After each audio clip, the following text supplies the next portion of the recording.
my Savior suffered for me. Amen. Ang lahat ay magpuri sa ating Panginoon. Praise God! Hallelujah! Purihin ka, Panginoon. Tunay, O Diyos, kagilagilalas, kamangha-manghang iyong biyaya at pag-ibig na aming nararanasan, Panginoon. At itong aming awitin, itong aming kagalakan, Lord, ipinahahayag ng aming mga puso sa pamamagitan ng mga awit at papuri at aming inihahandog sa iyo, iniaalay sa iyo ang lahat ng ito, Panginoon, because you deserve all the glory and honor and praise. Tanggapin mo ang aming kagalakan, Lord. Tanggapin mo ang aming pag-ibig sa iyo, Panginoon. Ang aming pasasalamat, ang aming papuri. Dahil ikaw ang unang umibig, ikaw ang totoong naging mabuti. Ikaw ay totoong tunay at tapat sa iyong mga pangako, sa iyong mga salita. And we bless your name, Lord. We give you glory and honor. Salamat, Lord, sa inspirasyon ng mga awitin na ibinigay sa amin, kagalakan ng aming mga puso na nag-uumapaw sa umagang ito, Panginoon. And as we approach thy word, Lord, muli kaming dumadalangin, samahan mo kami. Manguna ka at maghari sa aming kalagitnaan, Panginoon, patuloy na magpahayag, gaano man kasimpleng mga kaisipan, Panginoon, ay gamitin mong makaabot, Panginoon, sa pangangailangan. Lord, at makaragdag ng kalakasan sa pananampalataya, Panginoon. For faith cometh by hearing, and hearing by your words, O God. And so, Lord, increase our faith today once again. Help us, Lord, as we study your word. Panginoon, malaya kang, Lord, mangusap muli sa aming mga puso. At Lord, nais namin ang lahat ng ito ay magbibigay ng kaluwalhatian lamang, papuri, sapagkat Panginoon, ginagawa namin ang lahat ng ito para sa iyo, Lord. At upang Panginoon, patuloy na kami magsitibay, tumibay, Panginoon, sa iyong mga salita. And this is the instruction na iniwan ng iyong mga apostol, Panginoon, sa aming mga pagkakatipon na huwag naming pababayaan sapagkat dito, O Diyos, ay iyo kaming pinatatatahag, pinatitibay sa iyong mga buhay na salita. Kaya't Panginoon, sa iyo aming pinagkakatiwala muli ang mga sandali. Ikaw ang tumanggap ng lahat ng kapurihan, kaluwalhatian sa dakilang pangalan ng aming Panginoong Hesukristo. Everybody say Amen. Lahat ay sumigaw ng praise the Lord. Praise God. Amen. You may be seated. Pwede na pong makaupo ang lahat. Salamat sa Panginoon. Magandang umaga sa inyo. It's good to be back. Sabi ni Pastor Jacob, 6 years ba yung last time? Hindi ko na nabilang, pero gano'n na ba katagal? At salamat sa Panginoon na muling ma-invite sa umagang ito, makapag-share ng ilang mga bahagi lang ng salita ng Diyos. Ang lahat po ba ay masaya? Yes, amen. Praise God. Alam niyo mga kapatid, medyo, siyempre, bawat churches natin may iba't ibang paraan ng, measure ng papuri, measure ng capacity, capabilities kung paano magbigay ng papuri at pasasalamat sa Panginoon. However, sa umagang ito ay na-appreciate ko, alam niyo talagang hinahangaan ko itong magagaling na mga musikero natin. Very blessed to hear such good musicians sa loob ng iglesia. And I am proud in a way dahil mga pinsan ko yan. Kami rin, maagang na-involved sa music ministry pero hindi kasing gagaling ng mga to. Wala pa kami sa kalingkingan ng mga ito. At sila yung talagang fully na-develop into something na nakakatuwang patuloy na magamit sila ng Panginoon in a very excellent way. Praise God. So magang ito, hindi ko alam, hindi ko lahat kilala. Siguro yung iba ay mga bago at hindi rin ako kilala. Ako po si Pastor Eliezer Togonon. Nasa Samar na po ako based ngayon. At simula noong 2010 hanggang ngayon ay patuloy pa rin na nakakapaglingkod sa biyaya lamang ng Diyos. Nagagawa natin itong mga kapatid dahil lang sa biyaya ng Panginoon. Marami na rin pagkakataon na gusto ko na rin sumuko at i-surrender ang ministry at sabihin, Lord, baka naman pwede iba na lang dahil bukod sa pagod na ay talaga maraming hirap sa ministry na mahirap ipaliwanag. akala lang ng mga tao, yung mga pastor, nako, sarap ng buhay niya, sa bahay lang yan. Hindi nyo alam. Kung meron mang may pinakamalaking pananagutan ay yung mga overseer ng church. At sila ay naghihirap ang kanila. Alam nyo, ang agony kasi ng congregation, yung agony and suffering and pain, usually, yung mga daily routine ng trabaho, pag-aaral, mga daily na mga ginagawa natin kung kayo may business, mula umaga hanggang gabi, minsan yung gabi ginagawang araw para lang sa hanapbuhay. Yan yung physical and somewhat merong konting hirap sa ating mga spirit and souls, pero ang mga mangangaral kasi kahit nakaupo lang nag-study, yung heart nila yung nag-aagony. They are going through the process. Ang suffering is deep inside. Sa maraming pag-aalala, pagmamalasakit sa mga bagay na may kinalaman sa pagpapakain ng iglesia ng Panginoon. Sa umagang ito, hindi ko na kayo patatayuin. Medyo mahaba naman ang itinayo natin kanina. However, bubuksan natin ang Colossians chapter 1 kung saan kukunin ko ang ating paksa. Isang simpleng kaisipan. At pasensya na kayo, medyo malat dahil nilamig ako doon sa camp. Nung huling araw ng aral ako ay akala ko mawawalan na ako ng boses. Pero hanggang ngayon malat pa rin. Colossians chapter 1 sa verse 10.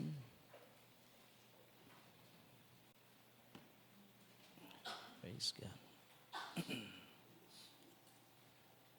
So kung nakita na ninyo, sign natin dito. Sa verse 10, kunin ko lang ang maliit na kaisipan.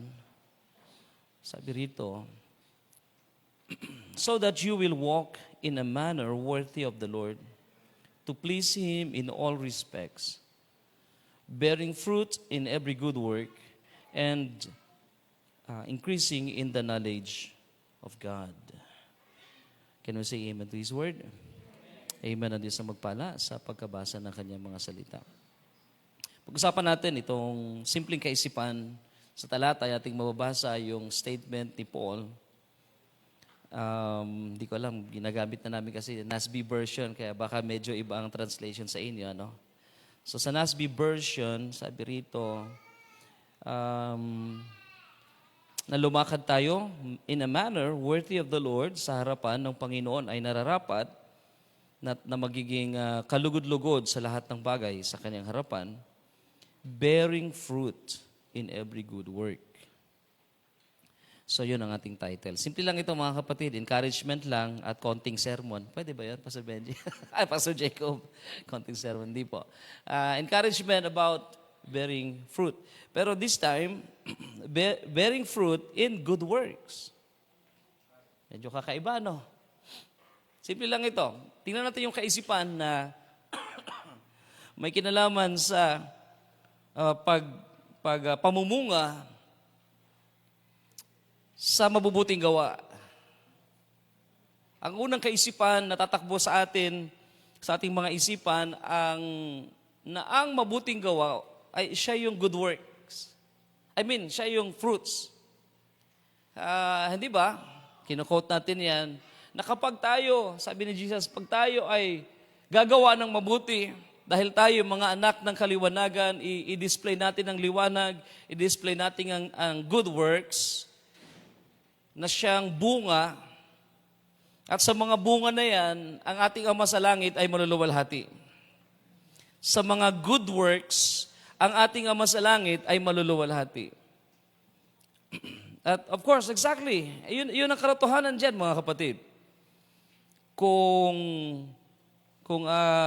tayo ay tumanggap ng binhi ng salita ng Diyos, ang resulta niyan sa ating mga buhay habang kinakain natin ang Word of God, ipinamumuhay natin, ang pinakabunga niyan ay yung good works. Wala namang makapagpuproduce ng good works. By the way, ang good works na ito ay hindi lang good works dahil kahit sino pwedeng gumawa ng mabuti. Alam nyo ba na hindi lang kayo ang pwedeng maging matiisin?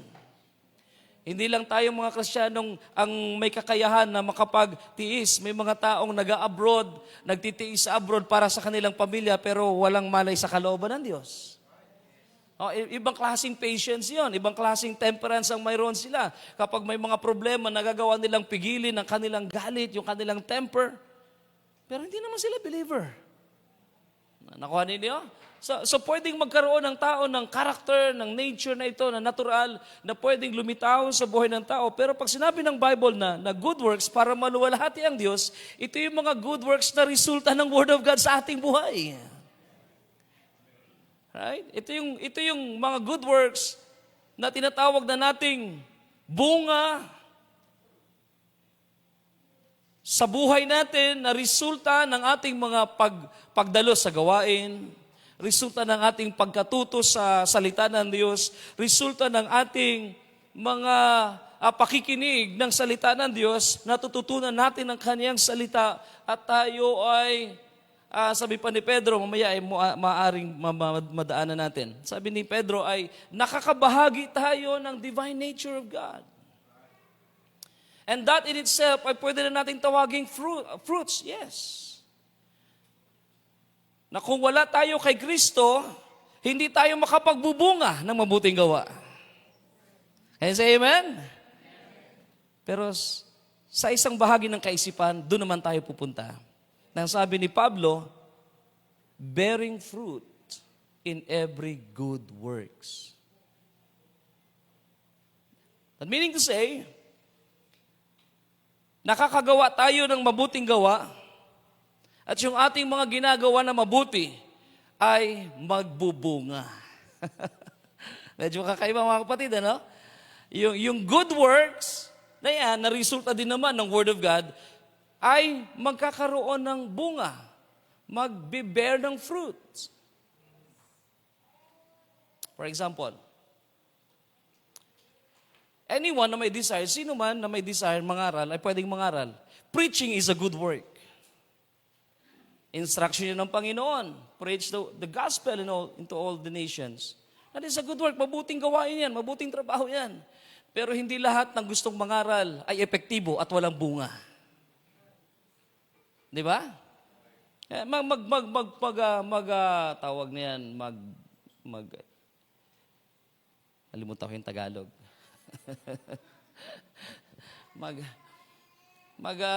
Magsasuggest siya, or anong term yun? Pinipresenta ang kanyang sarili. Dahil gusto niyang gumawa ng ganito, gusto niyang gumawa ng ganito. Pero habang ginagawa niya yon, bagamat mabuti, ay walang bunga.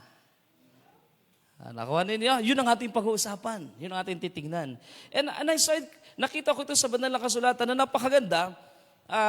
Titingnan natin ang kaisipan na ito sa ilang bahagi ng mga sulat ni Pedro at nila Pablo. Now, I want you to understand first, para lang sa paglilinaw, na ang bearing fruit o yung pamumunga ay sabi ng dictionary, it is to produce consequences. To bear fruit, magpuproduce ng consequence. So, yung word na consequence in itself, minsan, kapag medyo nako-confuse ng mga tao, pag sinabing consequence ay laging negative ang approach. Pag gumawa ka ng di maganda, nako, may consequence yan, huwag mo nang gawin. Pero yung word na yan ay may apply din natin sa mabuti. O ano mang ginagawa natin, magpuproduce ito ng consequence later on sa ating mga buhay. Masama man o mabuti. Meron yung result, consequence. Yun yung bearing fruit. Na anuman ang itinanim natin ay magbubunga. Okay. And then, bearing fruit means to produce actions and then later on, reactions. Ito yung parang tinatawag natin na ripple effect sa tubig, na kapag naghagis ka ng bato sa tubig na payapa, may ripple effect yung motion, no? Merong magpuproduce ng wave sa water. Yan yung ripple effect. That is the consequence. Very natural. Ibig sabihin, anuman ang action ay palaging mayroong reaction. Palaging mayroong result at hindi natin mapipigilan yon, mabuti man o masama. Anything that we do and we did in the past at gagawin natin later on sa ating buhay, it will have an effect in the future, or in short, it will bear fruit. Mamumunga yan. It will have consequences. So again, pag sinabing bearing fruit, it is katulad ng puno na nagbubunga at anuman ang bunga niya is, sabi ng principle na iniwan ng Diyos sa Genesis para sa lahat ng fruit-bearing trees at mga halaman na may bunga, mga pananim na nabubunga, magbubunga sila ng binhi ayon sa kanilang pagkauri. Hindi maaari na mag-produce ng ibang klaseng binhi. Kung ano yung pasimula, yung origin ng seed, kapag yan ay tumubo at yan ay lumaki, nagsanga, nagdahon, nagsanga, at magpo-produce ng flower, and then later on, mag-germatize yan, yung pollinate, magpa-pollinate, tapos mahihinog lilitaw yung bunga, and then mahihinog. Yung seed na nasa loob doon is of its own kind. Very, very same. Hindi pwedeng magbago. That is natural consequences, natural effect, natural na pagpuproduce ng bunga. And lastly, pag sinabing bearing fruit, ang mga magsasaka ay walang ibang layunin kapag sila ay nagtanim, ang ine-expect nila ay bunga. Right? Pwedeng mapakinabangan ang ugat. Kagaya ko, nagtsatsa ako ng tinatawag na alingatong. Hindi ko alam kung alam niyo yun. Alingatong red, alingatong tea. So medyo mataas yung aking acidity. May GERD ako. So pagka medyo sinusumpong, uminom ako ng alingatong tea. Well, hindi yun Hindi yun bunga, ugat yun, pero napapakinabangan yun. Right? Ang trunks, pwede rin. Yung mga balat, pwede rin. Dahon, pwede rin. Meron pa ba dito nagtatapal ng sambong? Mga dahon sa mga...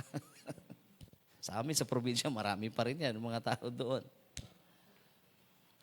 And then, finally, the very purpose of planting is to harvest later on, ang mag-harvest ng fruits, of which, seeds pa rin, right? Yun ang pinaka-purpose nun. Walang matinong magsasaka na magtatanim na hindi niya ina-expect yung harvest ng fruits. It's so foolish ng tao ay magtatanim pagkatapos ay bahala na kung basta magtanim lang ako. No, you are expecting for something. Alam mo na yung pagpapagal na yun, yung pagtatanim, pag-aalaga ng pananim na yan, meron kang inaasahan at yun ang pinaka-final end ng goal, ng purpose kung bakit ka nagtanim is to harvest the fruit. And it's so sad minsan, ganun ang buhay ng mga Kristiyano. They're just doing their good works, pero hindi nila iniisip na yung mga good works na yan, meron bang bunga? God is expecting the fruit of your good works. At yun ang isa sa masasabi ko na mas malinaw na ipinakita ng Biblia, not just na tayo ay gagawa ng good works, kundi ang mga good works na to will still have an effect sa ating mga buhay. Magkakaroon pa rin ito ng epekto, magkakaroon ito ng consequences. If we do good works, it will bear fruit later on. Lalo na pag tayo gumawa ng hindi good, lalo ng, di ba? Meron yan talagang consequences, may bunga yan. Okay. Now, let's go on a few verses. Ako mga kapatid, pag nag-share ng Word of God is that I'll see to it na gusto kong palaging established ang thoughts sa Scripture na makita natin. Hindi ito nag-come up lang sa akin, it's in the Word. Let's see. Una muna ay Hebrews 13, verse 15. I want you to open the Bible in Hebrews 13, verse 15. So, I hope komportable kayo mga kapatid sa aking paraan ng pangangaral at ayoko namang maka-offend or anything, no? At kung may question, si Pastor Jacob nang bahala. Sana mamaya pagkatapos ng gawain, bati-bati pa rin tayo. Amen. Sabi ng Hebrews 13. Okay. Saan tayo? Teka ha. Sa verse 15 na lang mga kapatid. Hebrews 13 verse 15. Through Him then, tinutukoy dito si Jesus Christ, through Him, let's continually offer up a sacrifice of praise to God. Through Jesus Christ, magpatuloy tayong mag-offer ng sacrifice of praise. Hindi yung MC lang, hindi yung preacher lang, every one of us. Sa mga fellowship na kagaya nito, meron tayong sacrifice of praise. Nag-agree ba tayo lahat doon? Nagkakasundo ba tayo doon, mga kapatid? So, anong papuri yan? That is the fruit of lips, praising His name. Maaring may mga anong tawag dyan? Meron tayong mga nakasanayang ugali or manners sa ating pagsamba, sa ating pagdalo sa gawain, sa ating pag-fellowship. Yung iba, medyo reserve. Yung iba, medyo maingay talaga. Yung iba, medyo nagpipigil. O kaya naman, baka hindi pa sanay. Medyo, yung kamay medyo, may nakatingin ba? Ganun pa. Yung iba naman talaga naman labas na kilikili. Oh, praise the Lord. But the fruit of our lips, sabi ng awit, it is good to praise the Lord. Right? At yung lips natin, nasanay lang tayo magsalita ng mabubuti. Siguro doon na tayo nasanay, tinuro na tayo magsalita. Very soft tayo magsalita. Ako, very, very frank. Anak ni Franco, very frank din minsan. Very open, very expressive. Makulit. Mahilig magpatawa kahit minsan corny. Pero it's all right. May mga expressive, may mga hindi. Introvert and extrovert. Pero pagdating sa fellowship, meron tayong, yung ating mga labi ay mayroon dapat bunga. And the fruits of our lips ay ang ating mga papuri, pasasalamat sa pangalan niya sa ating Diyos na buhay. Right?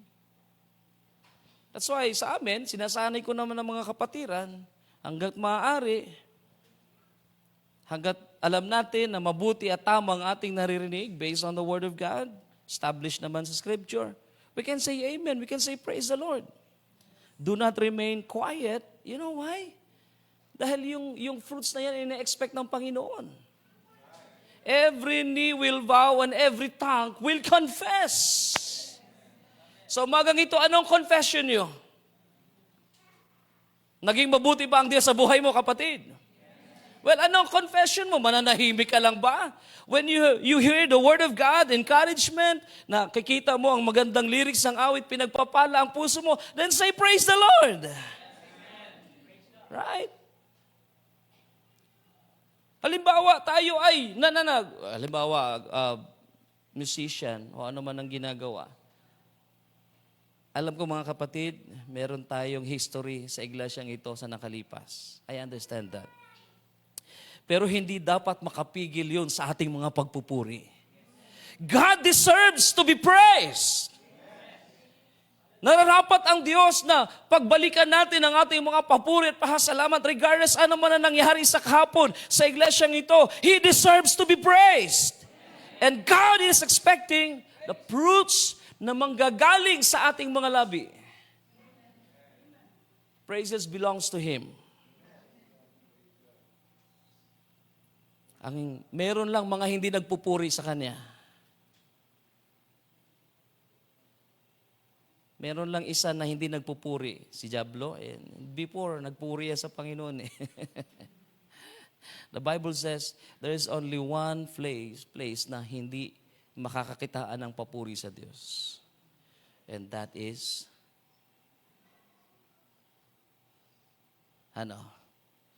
call it hell, call it death, call it cemetery.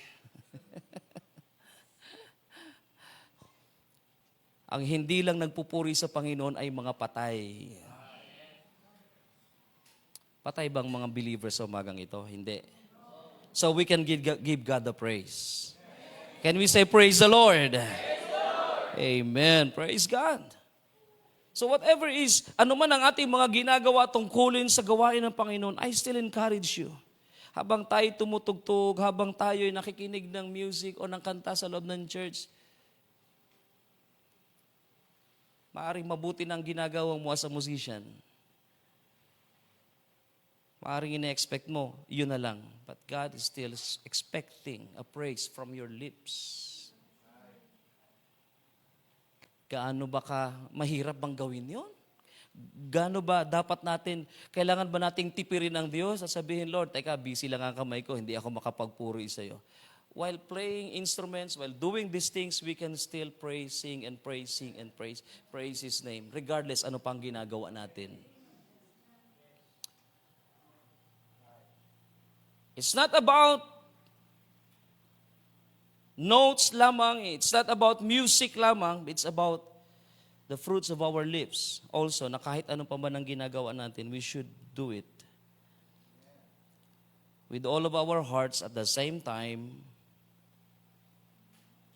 while doing good. Well, music is good. Playing instrument is good. But are you praising Him?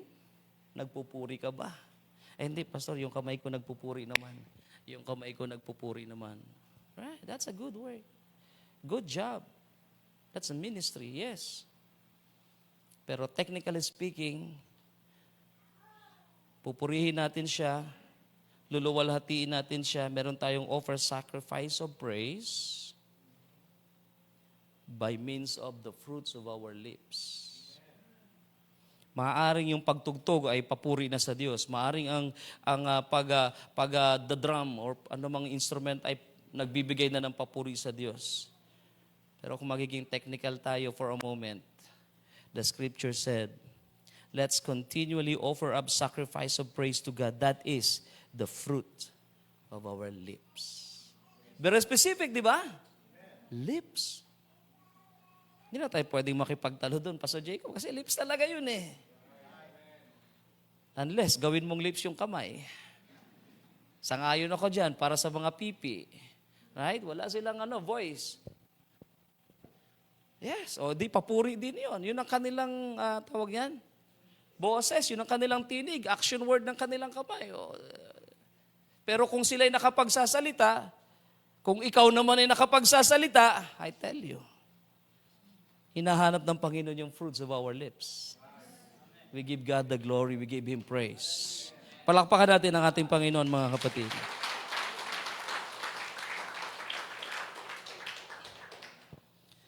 Okay. Proverbs 18 verse 20.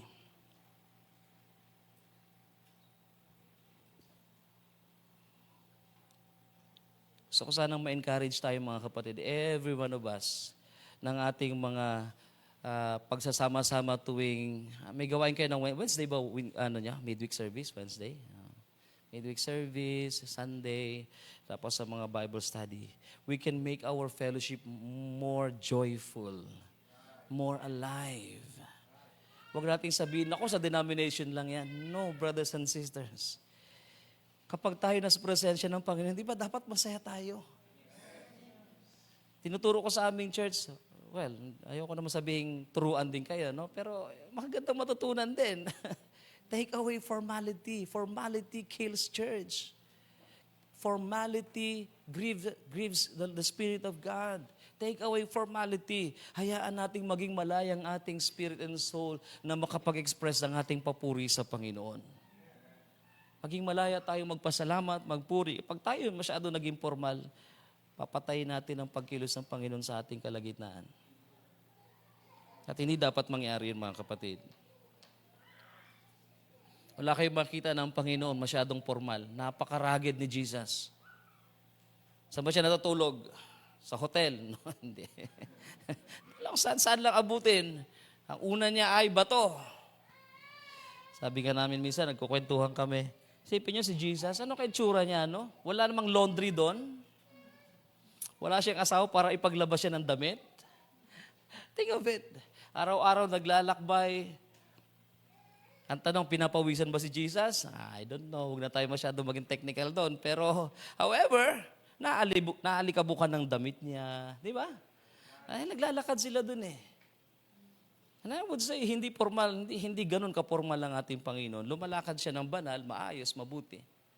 Pero, take away formality. Ang meron lang na masyadong formal ay yung mga nakaabito. God bless you, brother. God bless you, sister. Masyadong formal eh. Para sa akin, si Jesus ay napaka-normal na tao. But a perfect, sinless, normal man. Di ba? Amen. Proverbs 18 verse 20. With the fruit of a person's mouth, his stomach will be satisfied. He will be satisfied with the product of his lips. Isa sa pinakamagaling na instrument or tool ng mga businessman ay ang bibig. Kapag ang mga businessman ay napakahusay, makipag-communicate, makipag-negotiate, nakikinabang sila at yumayaman sila ng yumayaman. Dahil kung ano yung resulta ng kanilang mga pakikipag-usap, pakikipag-conversation sa mga tao, kanilang mga tawag niyan, pakikipag-negotiate sa mga tao. Nakikinabang sila doon. And I would say, ganun din tayo sa spiritual life natin, mga kapatid. With the fruit of our lips, our mouths, ano man ang binibigkas natin, sinasabi natin, nagiging laman ng ating mga bibig at nagiging confession ng ating mga labi ay meron itong ripple effect sa buhay natin. Siyempre, kung ikaw ay pinagaling na ng Panginoon, sumasampalataya ba tayo? By His wounds we are healed. Eh kung araw-araw, pagising mo sa umaga, naku, sakit na naman ng katawan ko. Naku, malala. Pastor, malala na talagang sakit ko. Pinag-pray ka na, manampalataya ka. The following day, Pastor Jacob, talaga masakit pa rin. Kasi yun ang confession mo. Pero kung ikaw ay lalakad, kahit medyo may naramdaman, purihin ng Panginoon, ako'y pinagaling na. Then eventually, yung faith na yan will grow stronger. Amen? And then yung power of God ay kikilos at paramdaman mo, thank God. Completely I'm healed. Thank God. Because of the confession of your faith. Si Jesus, sabi ng Hebrews, He is the high priest of our confession. Siya ang high priest ng ating mga patutuo, ng ating labi. Hindi siya high priest ng ating mga nararamdaman. Siya ay high priest ng ating confession. Dahil maaaring iba ang naramdaman ng ating katawan, pero ang ating puso, kapag nagpahayag ng pananampalataya, yun ang itinatayo ng Panginoon sa Ama. Lord, Ama, ang iyong anak, ang kanyang pananampalataya ay ganito. Yun ang ating mediator. Tama? Siya ang ating high priest. Pero ang kanyang ipapresent sa Ama ay hindi yung ating mga doubts, mga sadness, yung ating mga feelings na naramdaman na hindi mabuti, kundi yung confession about His Word, about what we believe. Ay kung ang laging confession ng bibig mo, puro na lang problema ang buhay na to. Di ba? Puro na lang problema, aga-aga, puro problema. Hindi matapos-tapos ang problema sa buhay ko. Ay kung yun ang laging confession mo, ang buhay mo laging magulo. Right? Yung kasi yung kino-confess lagi. You will be satisfied with the product of your lips. And that is definitely biblical. The Bible says, death and life are in the power of the tongue. And those who love it will eat its fruit. Depende kung paano natin ginagamit yung ating labi. Okay. Mag-jump ako sa ilang mga kaisipan. May kinalaman pa rin sa ating pinag-usapan, of course. 2 Peter chapter 1, verse 3. 2 Peter chapter 1. Mabilis lang naman ako. Saglit lang ito mga kapatid. So, just bear with me.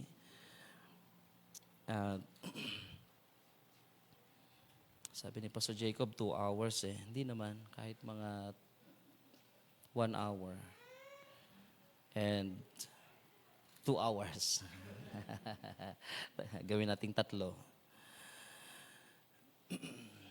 2 Peter chapter 1, verse 3. For His divine power has granted to us everything pertaining to life and godliness, through the true knowledge of Him who called us by His own glory and excellence. I-simplify natin ng kaunti mga kapatid na sabi ni Apostol Pedro na tayo ay, sabi niya rito, sa pamamagitan ng kanyang divine power ay mayroon siyang ibinigay sa atin. Ano ibinigay ng Diyos sa atin? His precious promises. Lahat ng mga may kinalaman sa buhay natin, sa kabanalan, and ako'y sumasampalataya, everything concerning our, sabi na natin, kahit earthly life, yung buhay natin dito sa lupa, can be found in the Word of God. The Word of God is complete. Kayo ba'y sumasampalataya doon? Everything that we need. Ang problema, yung mga prosperity preacher, nakapokus lang doon sa material blessing. Pero bahagi naman ng pangako ng Diyos ang material blessing. Tama ba? Bahagi yun. Pero hindi tayo hindi yun ang priority natin. May pangako naman ng Panginoon eh. Unahin lang natin ang kanyang katuwiran, ng kaharian. Everything else will follow. Pero dapat balance, di ba? But everything that we need pertaining to this life ay ibinigay sa atin sa pamamagitan ng kanyang divine power, and that is through the true knowledge. Napakaganda ng ginamit ni Peter doon. Sa pamamagitan ng true knowledge. Hindi basta knowledge lang, but true. Yung tunay, yung totoo, na pagkakilala sa Diyos, sa ating Panginoong Jesus.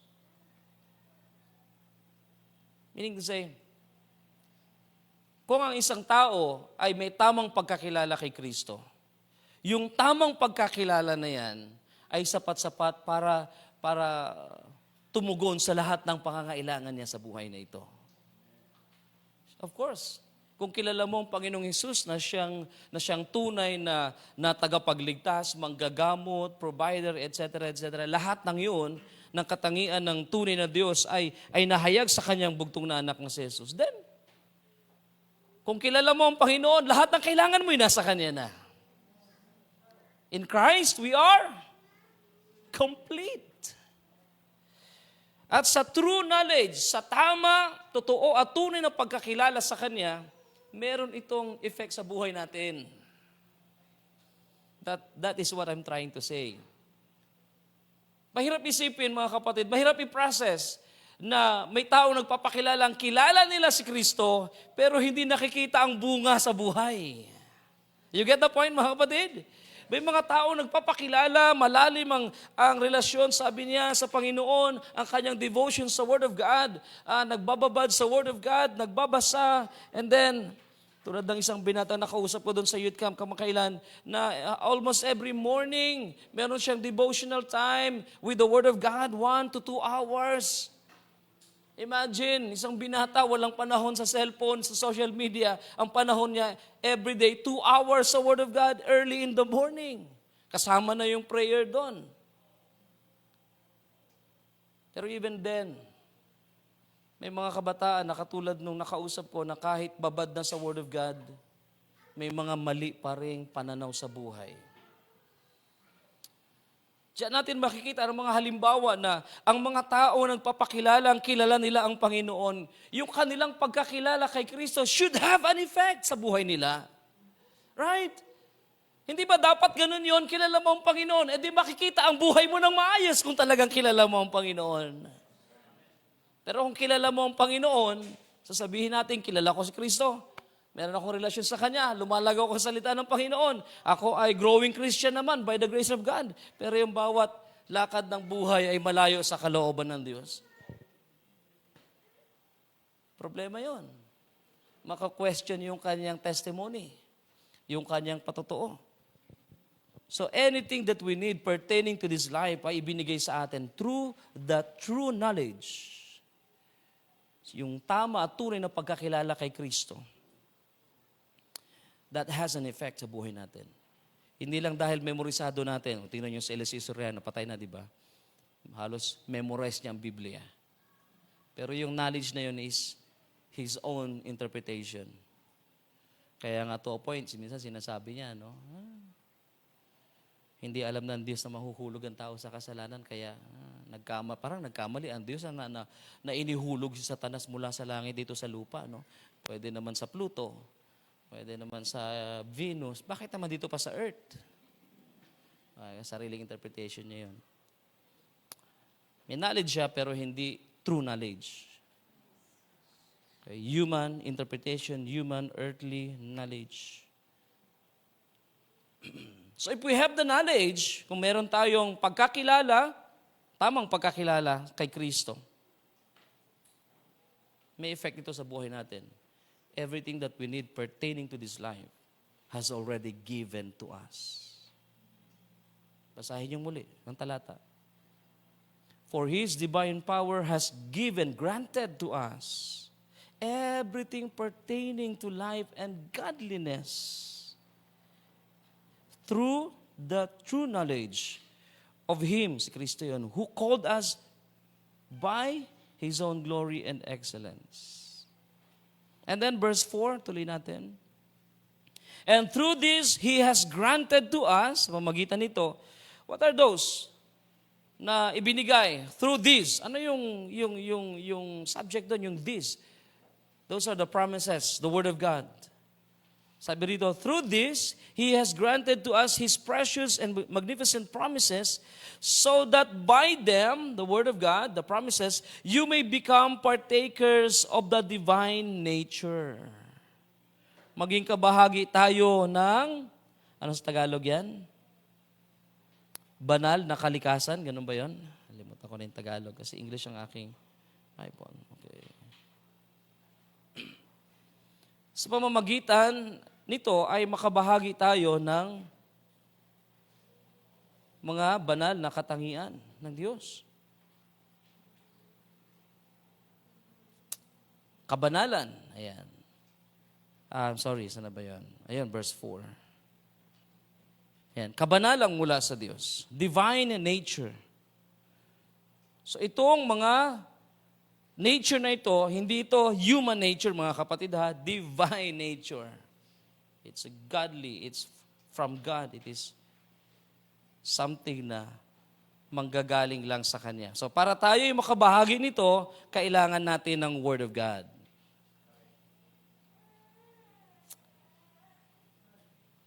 Nai-impart sa atin ang character, ang nature na ito through the Word of God. Dahil ang Word of God ang nag-express, nagpapakilala sa atin kung sino siya. Tama? Kung ano siya. Yung unang, sabi ni Brother Branham, ang unang Bible na rin ang conscience. And then before that, meron pang mga bituin na nagsilbing Biblia nung panahon nila. Kaya lang later on ginamit yung ng mga astronomers at alam niyo na nagkaroon ng mga numbering system, etc. etc. At ang mga tao nabuhay na doon sa kanilang horoscope. Pero after ng panahon na ang Biblia ay ginawa, ang mga bituin ay ginawang Biblia, para sa kanilang panahon doon, merong dumating yung panahon ng conscience. Kaya si Joseph, siya'y inakit ng asawa ni Potiphar, alam natin yan. So, sabi niya, how can I sin against God? Yung conscience niya ay inuusig siya. Hindi tama yung kanyang gagawin. So, hindi niya ginawa dahil siya ay may pananampalataya. Narinig niya yung testimony ng kanyang mga magulang. So, meron siyang conscience, guide doon sa kanyang soul, sa kanyang spirit. And then, dumating ang law na nagsilbing Biblia nila at may mga interpretation pa ng mga scribes at mga high priest. Yun ang tinatawag ngayon na Torah. Tama ba? Mga traditions. Sa New Testament, nagkaroon ng sulat ang mga apostol. At nang lahat ng yan ay makolekt, tinawag na ngayong Biblia. And through these words, sabi ni Peter, by them you may become partakers of the divine nature. So, we already know the stage of a perfect man. We have faith, virtue or moral excellence. We have knowledge. We have patience. We have temperance. We have what? godliness, and we have brotherly kindness, and yung pangwalo ay charity, love. Yung mga characters na yan, tinatawag natin yan divine nature, stage of a perfect man. Yung mga characters na yan, mga attributes na yan, ay hindi natin kayang i-produce yan on our own.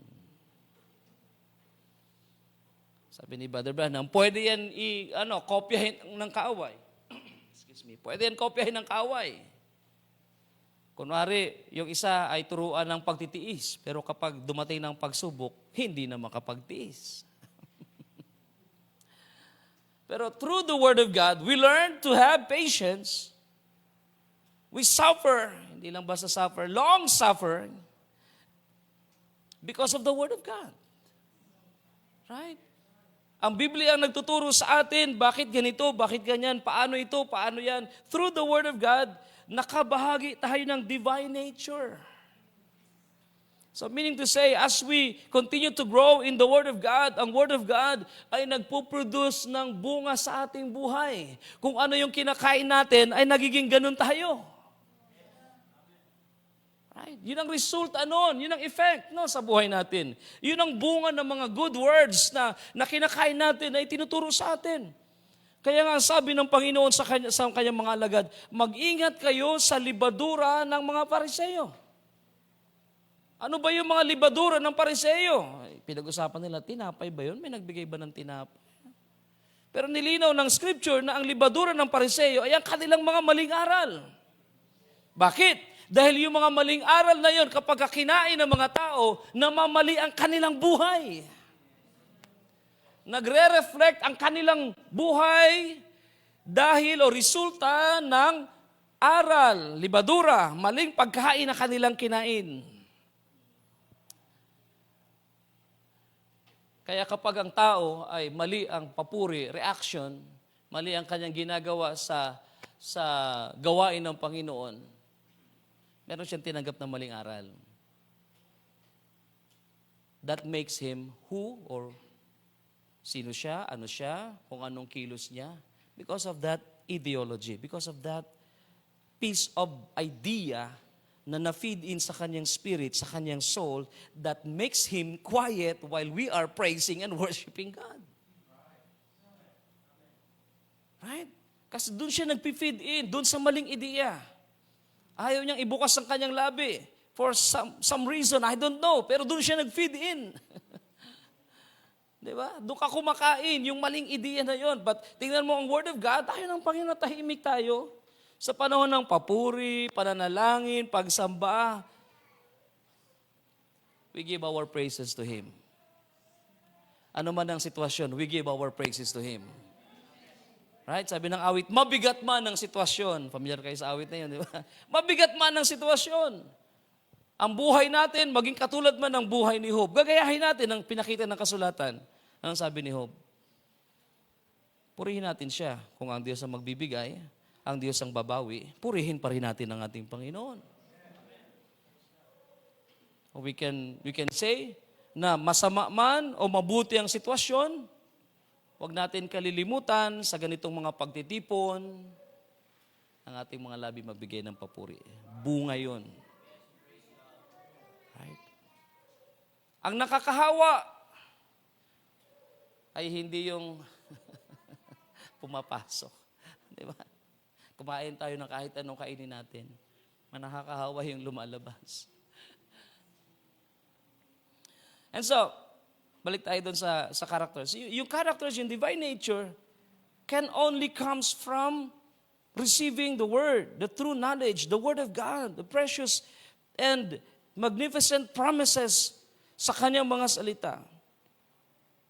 Kung kakain tayo ng libadura ng Fariseo, libadura ng INC, libadura ng, alam niyo na, then that reflects sa buhay natin later on, magbubunga yan, it will produce something else.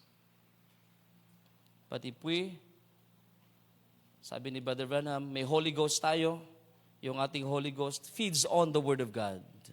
Ibig sabihin, yung desire na nasa loob natin, nauuhaw tayong totoo sa salita ng Diyos. Sa tunay lang na salita ng Diyos. Amen? And Peter says, tayo ay pinanganak sa isang binhi na walang kasiraan, na walang iba kundi ang salita ng Diyos. If we have been born by the Word of God, kilala natin kung sino ang ating Ama, sino ang pinanggalingan natin, at wala tayong tatanggaping ibang aral kundi kung ano lang ang sinasabi ng salita ng Diyos. Right? Hindi tayo compatible sa kahit kaninong binhi dahil ang binhi natin ay ang binhi ng puro at dalisay na salita ng Diyos na hindi nasisira. Hindi na tayo tatanggap. Ma-identify ninyo kapag ang mga tao nagtuturo ng hindi talaga biblical, hindi talaga galing kumbaga, hindi founded sa Scripture, sa Word of God, because meron tayong Holy Spirit. Na yung Holy Spirit doon ay nagre-respond.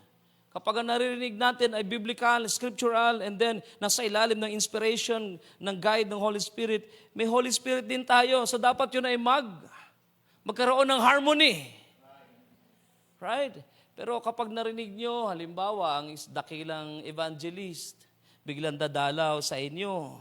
At pagkatapos, maririnig natin, at very first open pagbukas pa lang ng kanyang labi, ng kanyang bibig, at magpagtuturo, madidiscern natin, something is wrong. Because may Holy Spirit tayo. Kaya kapag ang itinuturo na sa atin ay hindi na nakaline sa Word of God at hindi galing sa Panginoon, ang Espiritu natin medyo nag-aalala. May konting problema. Parang something is wrong. No? Pero kapag ang nangaral, ang tuturo at nagdala ng salita ng Panginoon ay under the leading of the Holy Ghost, especially sa ating panahon ng Biblia ay naging bagong Biblia para sa atin. Ang Word of God is so clear for us. Nilinaw ng Diyos sa atin ang Biblia sa huling araw na ito, mga kapatid. At dahil dyan, nagpuproduce ito ng certain kind of life na so unique na ang bride lang ni Kristo ang mayroon.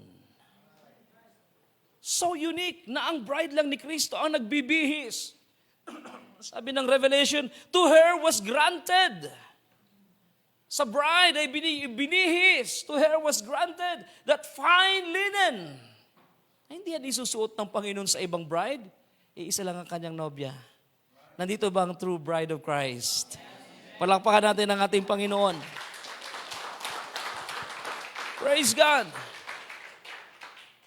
Meron tayong i-display na character. It's because of the Word of God. Hindi tayo makapag-produce nitong character nito on our own. Ulitin ko lang example kanina, may mga nag-a-abroad, nakapagtiis sila. Nagawa nilang magtiis sa maraming problema at hirap doon sa abroad dahil sa kanilang pag-ibig sa kanilang mga anak. Tama? Pero kapag itapat mo ang Word of God sa kanila, malalaman nila na yung ganong klase ng pagtitiis ay hindi pa yun na-produce. I mean, hindi yun dahil sa salita ng Diyos. Pero kapag ang Word of God ay ating kinakain, ina-absorb, sinasampalatayanan, yung uri ng pagtitiis na ito na madidisplay sa ating buhay ay iba. Ay ibang klaseng pagtitiis. May mga tao na kapag dumadaan sa mga problema, suliranin ng kanilang mga buhay, nasasanay na sila, natututo na sa Word of God, at kapag humarap sila sa mga problema, ay maayos, malumanay at mabuting pagharap sa mga suliranin. Pero may mga tao na tumagal na sa gawain, pero pag nagka-problema, wag ko lang makita yung tao na yan, nagdidilim ang aking paningin. Right? All the while, akala mo na ay kaya nang magtiis at kaya nang mag-suffer, meron ng patience and temperance. Naku, wag ko lang makikita yan. Baka magdilim ang aking paningin. Pero kaya niyang magtiis sa maraming hirap sa bukid. Kaya niyang magtiis sa maraming, alam niyo, nabababad sa araw kasi nagsasaka pa siya eh. Kaya niyang magtiis sa daming hirap na kapag meron siyang trabaho sa welding shop, kapag meron siyang trabaho sa iba't ibang mga bahagi ng buhay, pero pag nagka-problema na sa buhay, sa pamilya at sa maraming bagay sa kanyang paligid, nagdidilim ang kanyang paningin. Nauubos yung kanyang patience. Nawawala ng self-control. Kasi nga, yung ganitong divine character, divine nature, ay hindi mapuproduce ng tao sa kanyang sarili. It comes from the Word of God. It's through learning and eating these precious words of God. At kapag inabsorb ng ating puso, sabi pa ni John, matamis sa ating labi. Pero pag nasa tiyan na natin, medyo pumapait. Bakit? Kasi na-experience natin how it works sa ating buhay. Right. Now, let's continue. And then sabi ni Peter dito, sa verse 5 na tayo. Oo, dahil dito din, pagkaragdag sa ganang inyo ng buong sikap, ay ipamahagi or applying all diligence in your faith, supply moral excellence, and in your moral excellence, knowledge, so on and so forth. So, to make it quick, na ang gusto kong bigyan ng emphasis ay ang mga divine nature na ito ay naa-add up sa atin beginning with the faith.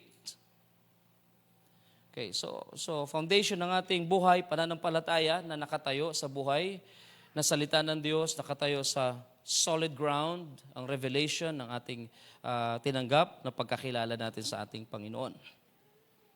But when faith, nang dumating ang pananampalataya sa atin, hindi na-require ng Diyos ang character. Ang hinanap lang niya ay manampalataya. Pag ikaw ay sumampalataya sa mabuting balita na mayroong namatay, sa krus ng Kalbaryo, naghira para sa iyo. On the third day, He rose from the dead. Ikaw ay sumampalataya sa biyayang bigay ng Diyos. Sabi ng kasulatan, ikaw ay hindi na papasok sa kamatayan o hindi na mapupunta sa kapahamakan, kundi magkakaroon ng buhay na walang hanggan. Di ba? Bahagi niyan ay ang pananampalataya sa ika-aaring ganap natin na kung tayo sumampalataya sa Kanya, tayo inaring ganap sa ating mga kasalanan. Tama? Absuelto na, wala na. Totally justified by faith. Hindi hinanap ng Diyos na bago ka ma-justified, kailangan magang mabait na tao ka. Hindi. Ang hinanap lang ng Panginoon, believe, have faith in God. Have faith on the Son of God, doon sa krus ng Kalbaryo. Tama ba mga kapatid? Sangayon ba kayo doon? Right. Pero after the faith, meron nang hinahanap I-add. Idagdag mo. With all diligence. Diligence. Ibig sabihin, sipagan. Hindi ito simpleng pagdadagdag lang. Hindi ito simpleng, basta pastor, nakabasa naman ako isang verse tuwing umaga. Okay na yon. No, sipagan mo. Hindi ganun kadali yun. May dala naman akong Biblia tuwing linggo, tuwing Wednesday, pag may fellowship. Sipagan mo. It should be every day na meron kang tamang relasyon sa Panginoon. Right? Ang worship ay hindi yung worship lang dito. Worship is every day of our lives. So kung tayo ay merong time sa worship sa ating mga bahay, sa ating mga personal time with the Lord, yun ang ating talagang tunay na worship every day, hindi yung dito lang sa fellowship. Hanggang sa bahay natin, mga kapatid, sumasamba tayo sa ating Panginoon. So, after ng faith, sabi ni Peter, isupply mo naman ay ang moral excellence. That is virtue. Moral excellence. Pagkatapos niyan, knowledge. Now, himayin ko lang saglit mga kapatid, ilang mga bagay. Tumingin kayo, hindi ko iniisip na maghanap tayo ng kamalian sa kahit kanino, pero mag-observe lang tayo ng kaunti.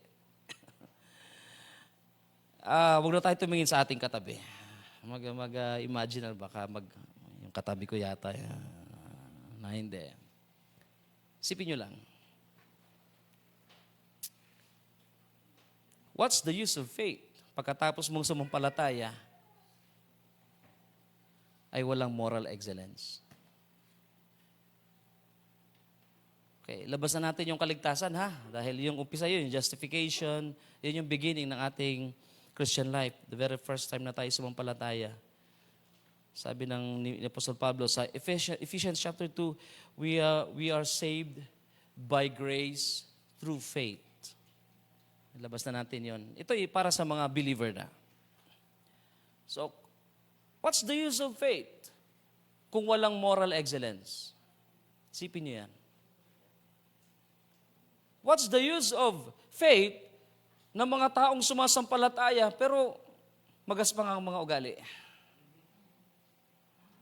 What's the use of that? Kaya mga tao hindi naniniwala. Kaya mga tao mahirap i-convince sa pananampalataya. Mahirap i-convince ang ating mga mahal sa buhay sa Panginoon kapag sinasabi natin tayo tumanggap ng bagong pananampalataya, itinetestify natin ng end-time message na dumating sa ating panahon, pero ang ugali.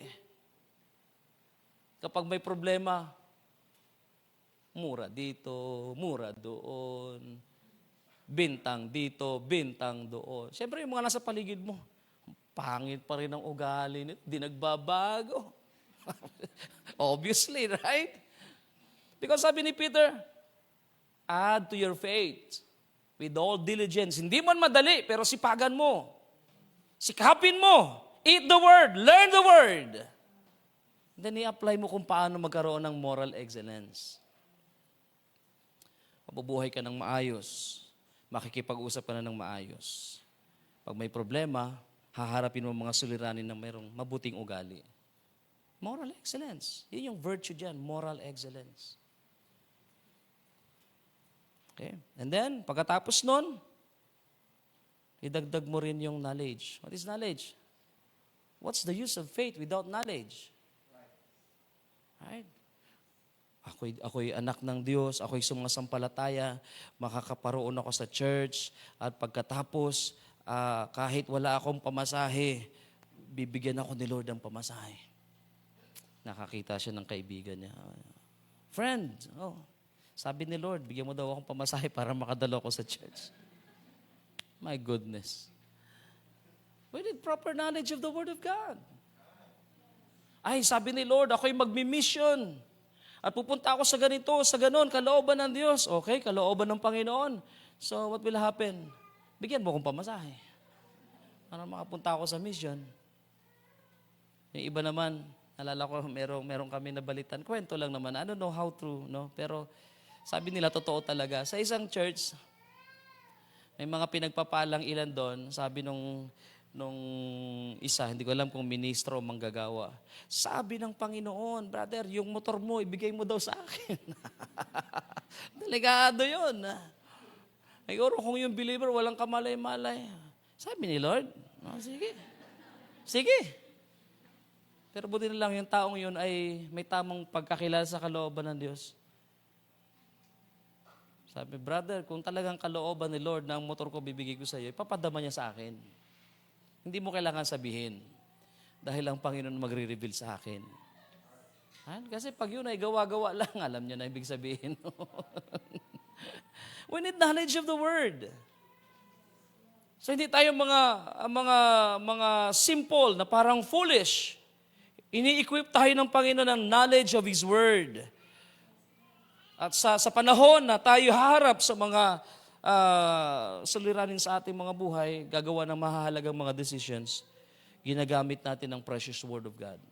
Itong mahahalagang salita ng Diyos na ini-apply natin sa ating buhay. Then we have the knowledge. What's the use of knowledge kung wala naman tayong self-control? What's the use of self-control kung wala naman tayong perseverance? What's the use of perseverance without godliness, kabanalan?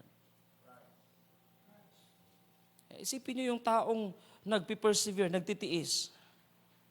Tiis na nga ako, kayo mga walang kwentang mga pinagtitiisan ko.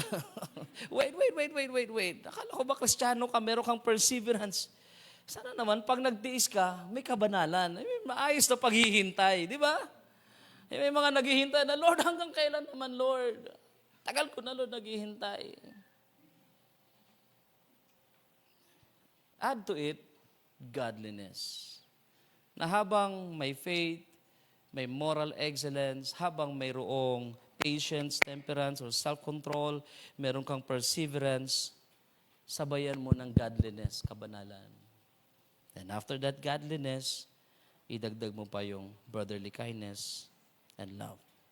Okay, those are the fruits of the Spirit. Sangayon ba kayo? The Word of God, the Spirit of God moving into our lives, nagbubunga, nagpuproduce ng ganitong divine nature. Now, lahat ng ito'y nasa atin na, sabi na natin, thank God, praise God, by His grace, na de-develop na sa atin ang lahat ng ito. Well, purihin ang Diyos. Siguro ikaw ay nakatayo na as a perfect man. By the way, yung perfect niyan, hindi ibig sabihin hindi nagkakasala, but a matured person. Well grown up na mga believers. Dahil kahit gaano ka-grown up ang isang tao sa pananampalataya, kahit si Brother Branham nagkamali. Right? Matured sa pananampalataya, sa lahat ng kalooban ng Diyos, well, a prophet messenger, pero nagkamali pa rin siya dahil he's still a human. So we have all this. Pagkatapos, may pinakita si Peter dito. And I want you to see this, brothers and sisters. Verse 8. Sapagkat kung nasa inyo ang mga bagay na ito at sumasagana.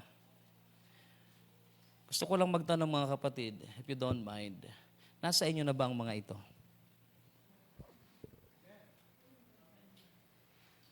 Hindi naman siguro maling sabihin, Pastor, on the process. Okay na. We're growing. Yun ang mahalaga. Honest tayo, we're growing. Kaysa naman sabihin natin, yes, Pastor, lahat na, nandiyan na. Paglabas mo doon, sinubo ka na agad. Kung meron kang temperance. So it's good to say, okay lang naman sabihin, I'm on the process po. It's alright. Pero if you have, kung tayo ay meron na ng lahat na ito, nasa atin na, hindi lang pala basta nasa atin, sabi ni Peter, kailangan ay increasing. Sumasagana. Kailangan ay nag-i-increase. Kung ang pagkakaroon nito ay mahirap na, how much more yung pag-increase? To have these qualities, this character, to have this divine nature will take time and process. Mahirap. Kapag ang pagtitiis ay sinusubok sa ating buhay, ang ating temperance, ang ating perseverance, paano pa yung pag-increase? Pero merong dahilan. At dito papasok yung ating pamagat. Bearing fruits in good works. Hindi sinabi ni Peter, na sapat na ikaw ay may bunga ng Espiritu. Hindi sinabi ng Bible. And it's all right. You have the Holy Ghost. You have peace. You have joy. You have these fruits of the Spirit. You have joy, peace, suffering, long-suffering, patience, kindness, goodness, faith, gentleness, self-control. Hindi pala ang purpose lang nito ay para magkaroon tayo ng bunga. Hindi pala ang purpose ng Word of God para tayo ay magbunga ng mga good qualities, makapag-produce ng divine nature sa ating buhay. Meron itong mabuting effect, consequence, result. At ito yun mga kapatid, babasahin natin. If these qualities are yours, NASB version, they do not make you useless, nor unproductive in the true knowledge of our Lord Jesus Christ. Ang end goal ay hindi ang magkaroon lang ng mga bunga ng Espiritu. Ang end goal ay hindi lang magkaroon ng divine nature. The end goal is kapag mayroon ka ng mga qualities na ito, and then nag-i-increase, anong resulta? Meron ka ng good works. Nakakapagtiis ka na, nakakapaghintay ka na ng mas matagal na panahon, may knowledge ka na ng Word of God, may moral excellence, may virtue na, etc., etc. And what's the point of all of this? Para lang masabing, I'm in good stature na. I'm matured now. And that's it. That's it. Sabi ni Peter, kapag mayroon na tayo nito, hindi na tayo magiging unfruitful. Para bang dalawang bunga ang pinag-uusapan, Pastor Jacob. Meron kang bunga ng Espiritu. And while you work it out, yung good works, habang ini-express mo yung good works sa iyong buhay, itong mga good works na ito ay meron ding bunga. Nagiging useful tayo sa kingdom of God. Nagiging useful tayo sa church. Nagiging effective members tayo ng iglesia. Nagiging effective tayo ng mga followers of Christ.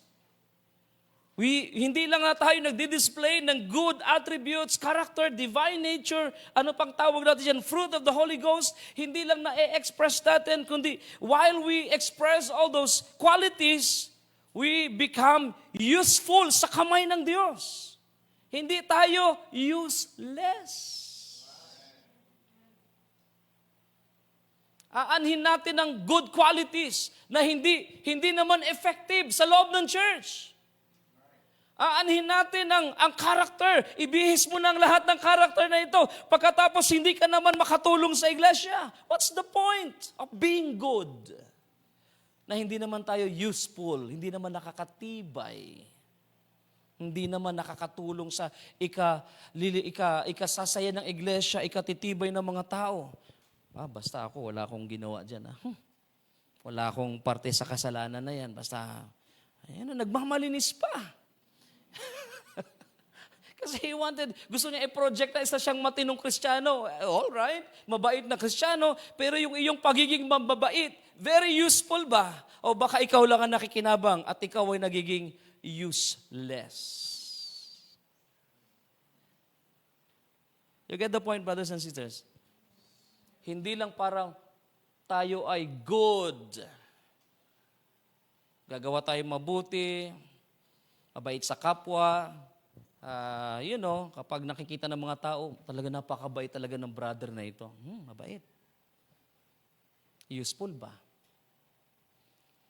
Talaga ng taong ito, napakagalang. Ako talaga naman. Matiisin. Ang daming problema sa buhay niyan, pero talaga matiisin yung brother na yan. Hindi tayo tinawag for that purpose only, brothers and sisters. With all these qualities na ibinihis na natin bilang mga mananampalataya, sabi ni Peter, hindi tayo magiging useless. We become useful sa kingdom of God. And then, hindi tayo magiging baog or unproductive. Magiging productive tayo sa loob ng gawain ng Panginoon, sa fellowship natin. Magiging productive tayo. Take note of that. Hindi lang para sabihin, ngayon tayo ay nabubuhay na ng righteousness ng Word of God. Okay, ibinihis natin ang righteousness ni Kristo, pero ano ba na-produce natin? Meron ba tayong produkto sa ating paglilingkod? Meron ba tayong bunga in a sense na resulta ng mga pagpapagal natin sa gawain ng Panginoon? Baka nandyan lang tayo, pamparami, para hindi magalit si pastor, lagi kang present. Kasi pag wala ka, next Sunday, ikaw ang laman ng pulpito. Para sabing present lang. Pero next Wednesday, sa halip na prayer meeting, sermon meeting.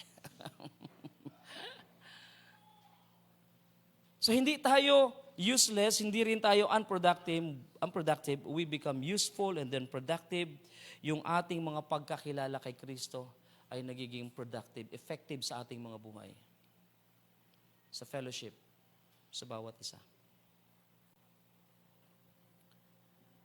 Paano natin makikita ito in effect, mga kapatid? I want you to see a few things pa, mga kapatid. Sorry, 11:30 na. Sa amin talaga, 3 hours ako mag-preach eh. Okay lang hanggang mga 2:00, mga kapatid? John 15, very familiar tayo sa mga talatang ito. John 15 verse 8. My Father is glorified by this, that you bear much fruit, and so prove to be that you are my disciples. So yung mga bunga na yun, nagpapatunay na tayo yung mga alagad. Sa verse 16, John 15 verse 16, you did not choose me, but I chose you and appointed you that you would go and bear fruit. Napakahalaga nun, na mayroon tayong bunga, sabi ni Jesus, inappoint ko kayo na kayo ay yumaon at magsipagbunga. At ang mga bunga ay manatili, that your fruit would remain. Ano ba ang sinasabi ni Jesus? Na magkaroon lang tayo ng bunga? Magiging mababait na tao, magiging mga magagalang na mga tao, magiging mga matiisin na mga Kristiyano. Those are good fruits. Pero that's it? No. Sabi ni Jesus, that should remain. Ang hirap naman na yung pagiging matiisin mo, isang buwan lang, expired na. Ang bait-bait talaga na brother to. Baka na, ma-expire yan next month. That should remain. Amen? At may purpose. Bakit yun? Dapat may bunga tayo at manatili. Meron itong effect pa rin sa buhay natin. And what's it?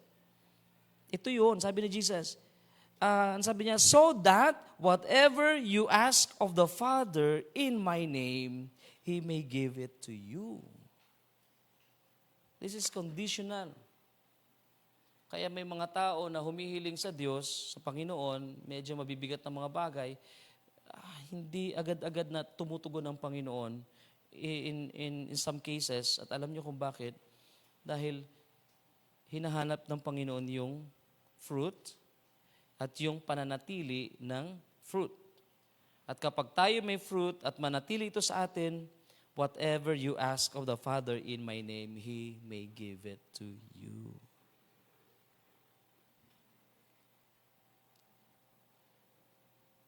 Now, as I've said earlier, may resulta na tayo may gawa at mayroon tayong ating mga gawa ay magkakaroon din ng mga bunga.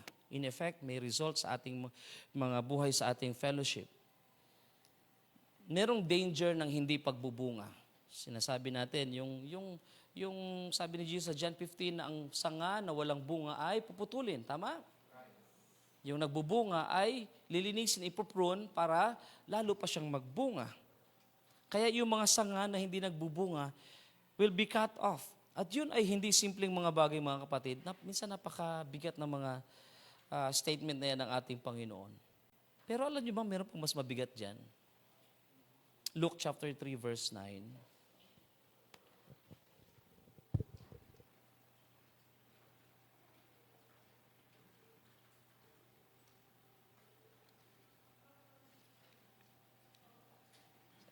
Verse 9, but indeed, the axe is already being laid at the root of the trees, so that every tree that does not bear good fruit is cut down and thrown into the fire. Yan ay isa sa mga mabibigat na statement ni Jesus. Or Jesus, I think si John ito, na nagtuturo. Na ang axe ay nakakapit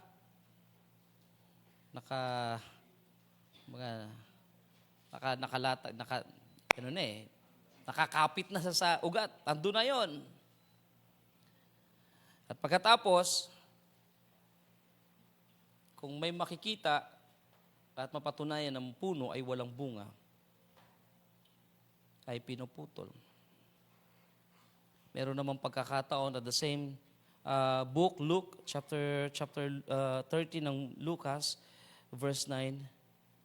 Ito naman yung tagpo na ang puno ay kinurse. But, sa verse 9, if it bears fruit next year, fine.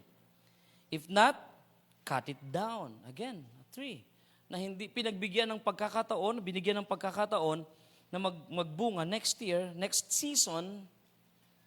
Pero again, sabi ng verse 9, Luke 13 verse 9, if not, cut it down. So, kumbaga, napakabigat na mga salita ito. Pero ito ay binabanggit, ito ay naisulat to tell us something.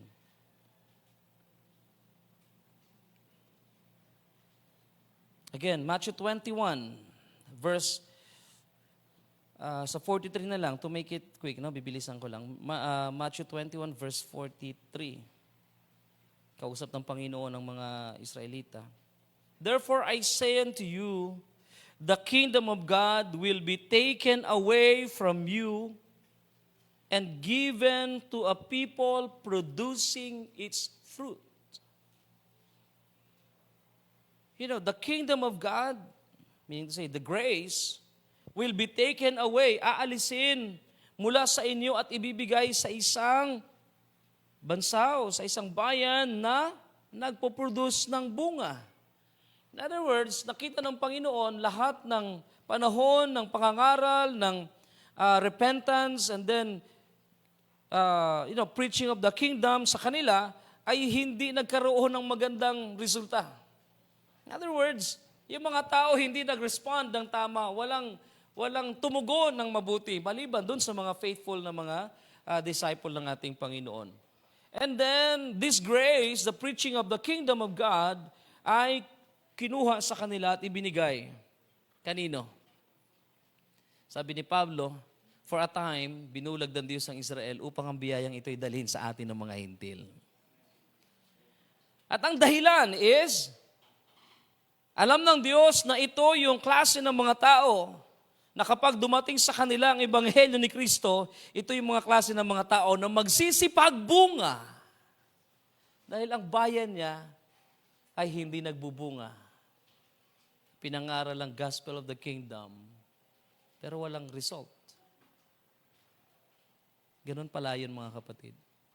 Kapag ang pangangaral sa atin ng salita ng Diyos ay nare-reject lang at walang result sa ating mga buhay, then eventually, nagigrieve ang spirito ng Panginoon. Dahil all we do is rejecting His will, rejecting His word, doubting His word. At alam niyo na hindi nakakagawa ang Diyos kapag ang puso ng tao ay nag-aalinlangan. At sa katunayan, mas gusto pang iparanas ng Diyos ang katapatan ng Kanyang mga salita sa kanila na totoong mga sumasampalataya lamang. God is proving His word to those who believe. At para sa mga unbelievers, of course, walang kailangang patunayan ng Panginoon sa kanila. But if you believe, God will prove His word to you. He is faithful. Amen? Siya'y tapat, buhay, tapat, dakila sa Kanyang mga pangako, sa Kanyang mga salita. Ipararanas sa iyo dahil ikaw ay sumasampalataya. Okay. Of which, yun ang unang hinahanap ng Panginoon. When the Word of God is preached to us, the gospel is preached to us, God is expecting us to believe and trust Him. Now, okay.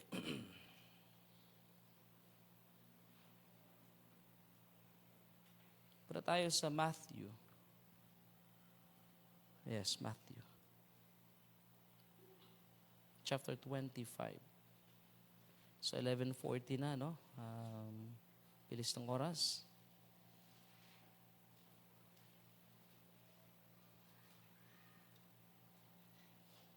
Familiar tayo sa parable of the talents. Matthew 25. So, verse 21,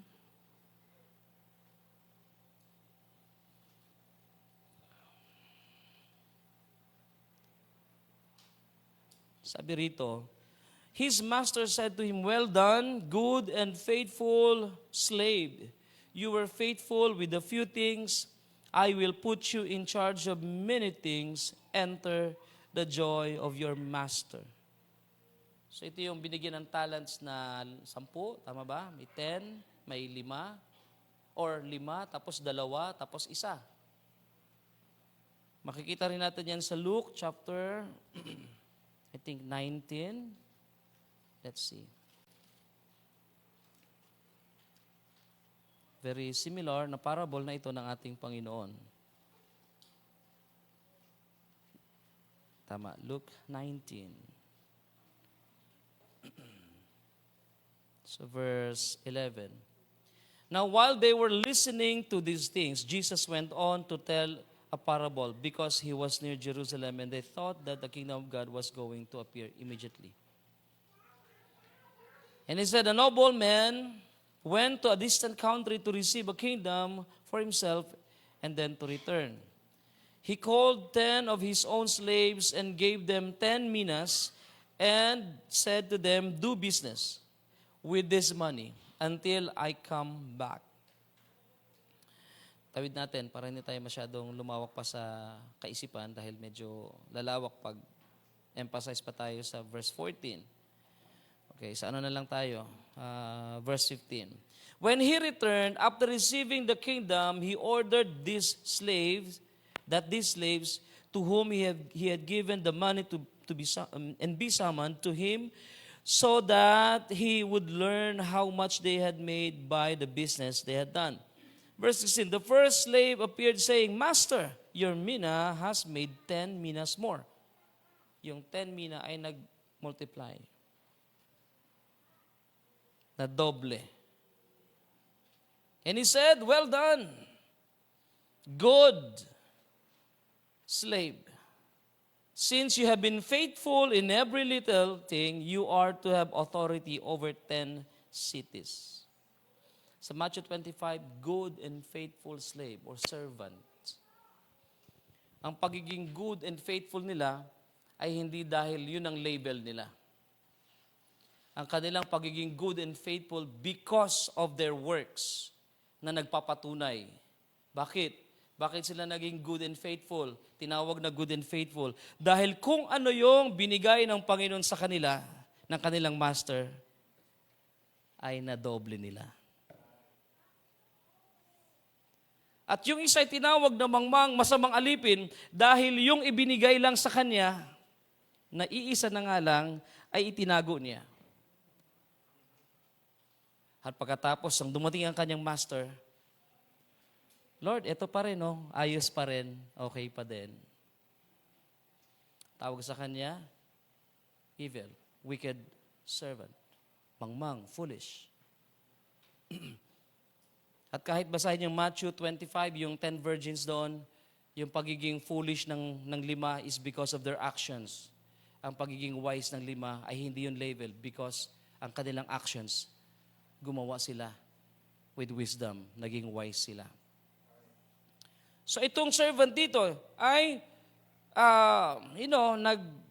nagsulit sa kanilang Panginoon, sa kanilang master, at ang ibinigay na 10 mina ay nagdoble, nagmultiply, na times 2 niya.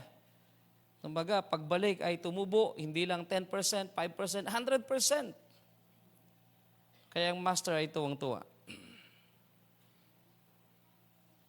Samantalang yung isa na may iisang mina, ibinalik niya, pinagalitan siya ng kanyang master. Itinapon siya dun sa apoy. Kung tutusin, napaka-faithful naman ng servant, di ba? Lord, hindi ko sinayang. Hindi nga lang tumubo. Pero hindi ko sinayang, itinabi ko. Kung yun ay worth 1 million, mina, sa atin, 1 million peso, 1 mina, sample lang, ano? Lord, 1 million pa rin, hindi naman nalugi. Ba't mo naman ako pagagalitan? Kung tutusin, hindi na sayang ang pera mo kasi binalik ko sa'yo. Still, he was considered fool and wicked servant. Sana makita natin ang lesson na ito, mga kapatid. What's the purpose of, anong purpose ng mga ibinigay ng Panginoon sa atin? Through His Word, we have made partakers of the divine nature. His grace, His mercy, napakaganda. Araw-araw nakikita natin ang lahat ng kabutihan ng Diyos. And then, tinuturuan tayo ng mga qualities na ito. Right? Kahit pag-usapan natin yung grace na lang, yung biyaya ng Diyos. Kaya tayo nandito dahil sa biyaya ng Diyos. How many can say amen? It's only by His grace na tayo naligtas, nang tayo sumampalataya. Now, kung yung grace na yan, yung salvation na yan, ay ilalagay natin tulad ng gift o tulad ng talent, isang mina, then may layunin bakit yan ibinigay at gusto ng Panginoon magamit mo ng tama yung kaligtasan na yan. At ang Bible ay nagsabi na kahit tinawag na pantas ang isang tao na makapagdala sa paanan ng Panginoon. Makapag-akay tayo kahit isang kaluluwa lang sa Panginoon. Right? Pero it will be foolish para sabihin, Lord, I am saved. Thank God, I am saved. Tapos, never mong na-testify ang Word of God. Never kang patutuo sa mga tao. You just remain Christian all your life. That is foolish. Dahil kaya ibinigay sa iyong biyaya, hindi para salohin mo, para i-share mo ang kabutihan ng Diyos. So kung magpuproduce ang Word of God ng good qualities, divine nature sa ating buhay, hindi yan para sa iyo lang. Ang mga qualities na yan ay magpuproduce ng mabuti, may effect dapat yan sa buhay ng ibang tao, sa ministry, sa church. Ikaw ay magiging useful. You get the point, mga kapatid? Hindi para salohin ang biyaya ng Diyos. Dahil kapag hindi na tayo nakapag-produce ng bunga and good works na mayroong mabuting bunga, result sa paligid, sa buhay ng mga tao, hindi na tayo nagiging effective, something will happen. Akala natin okay na lang, okay tayo. But the truth is, sabi ni Paul, di ba? Kahit anumang bagay na mabuti para sa atin, kung hindi na makakatibay, huwag nating gawin. Dahil ang gusto natin ay maabot ng Diyos ang ibang tao, tumibay, lumakas ang ibang tao, makinabang sila sa salita ng Diyos. Tayo, okay na siguro tayo. Pero hindi natin gagawin kahit okay sa atin ang mga bagay-bagay. Ang gusto natin gawin, yung makakatibay sa ating mga kapatid. Right? Gusto natin ang ating mga good works will be useful for the glory of God, useful sa ikatitibay, ikalalakas ng iglesia ng mga kapatid sa pananampalataya. Kung walang bunga, tree will be cut down. Branch will be cut off. Pag walang bunga, the kingdom of God will be taken away from you. Hirap nun, sakit nun. Of course, all the years na ikaw ay pinagpala ng Diyos, pagkatapos lahat ng dumating sa iyo, hindi man lang nakatibay, hindi man lang nagamit ng Panginoon, baka masyado na tayong selfish. Ang gusto ng Panginoon, lahat ng ating tinanggap, tayo maging daluyan. Kung yan ay biyaya, pag-ibig, patatapat, kagalakan, yung kagalakan, huwag mong suluhin. Makakatibay yan sa iba. Right? Kung ikaw ay merong mabuting puso sa pagbibigay, huwag mong suluhin ang blessing ng Panginoon. Ikaw ay magiging daluyan ng mga pagpapala para sa iba na gustong pagpalain ng Panginoon. No, kaya si Pablo nagturo na merong equity sa loob ng iglesia. Ang iba ay pinayaman upang yung mga mahihirap ay magtagpo sa isang pantay na position. Bakit? Yung kasaganaan ng iba ay pupuno sa kakulangan ng iba. May equity sa loob ng iglesia. Now, as I close, mga kapatid, remember Eli. Abutin lang kami, Eliseo, Eliezer. Yun talaga Eli lang, Eli lang talaga yon. May dalawang anak, di ba? Ng mga saserdote din. Mga priest din yon sa templo. Pero during those time, alam niyo nangyari, na yung dalawang anak niya na nagpapasaway. Hindi lumalakad sa kalooban ng Diyos. Kumbaga, sa term pa natin, hinuhut-hutan pa yung mga tao ng kanilang mga offering and sacrifices. Nagpapakasasa sa lahat ng mga pagpapala dun sa loob ng templo. Pagkatapos, lumusob sila, dala yung Ark of the Covenant, nakuha ng kaaway yung Ark of the Covenant. No? Alam natin yun, na yung isa, yung asawa niya na buntis ng anak, tinawag ang bata na Ikabod.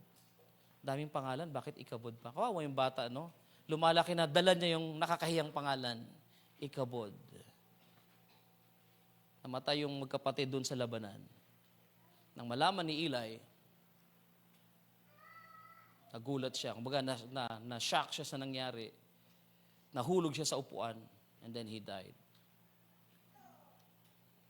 But before that, brothers and sisters, balikan niyo yung prophecy o balikan niyo yung word of God through Samuel. Ang sabi ng Panginoon through Prophet Samuel.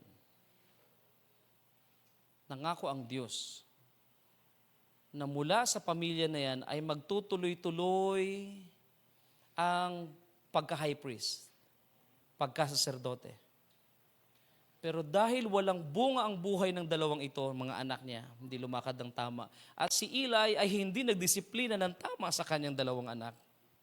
Kahit pa isinumpa ng Diyos na sa bawat saling-saling lahi nila ay dadaloy doon ang tatawagin ng may pagkasaserdote, dakilang saserdote. Pero dahil walang bunga, walang resulta, ang buhay nila ay hindi lumakad ng tama sa kalooban ng Diyos, hindi naging kapaki-pakinabang ang kanilang pamilya, ang kanilang buhay sa kaharian, no, sa templo at sa paglilingkod doon sa mga tao. Sa halip, naging tampulan sila ng mga pangit na mga obserbasyon ng mga tao dahil sa kanilang maling pamumuhay. Winakasan ng Diyos ang kanyang pangako sa pamilya ni Eli.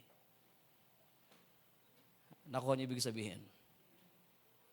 Na kahit mayroong promise of something na mahalaga sa buhay natin, pero kung walang bunga, kahit tayo gumawa na ng mabuti at hindi tayo napapakinabangan ng Panginoon. Ano ang sabi ni Peter? Ang mga taong kagaya nito ay yung mga malalapit lang ang nakikita. Yung mga malalayo, wala silang vision about what God will do next. Mga nearsighted people. Ako nearsighted ako, mga kapatid. Yung aking mata nearsighted. Pero nearsighted or farsighted tayo, wag lang tayong nearsighted spiritually.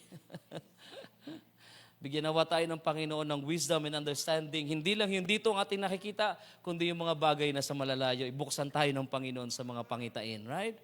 Para makita natin ang plano ng Diyos sa ating buhay sa mamagitan ng kanyang mga salita. So at the end of this preaching, mga kapatid, I want you to remember the Word of God.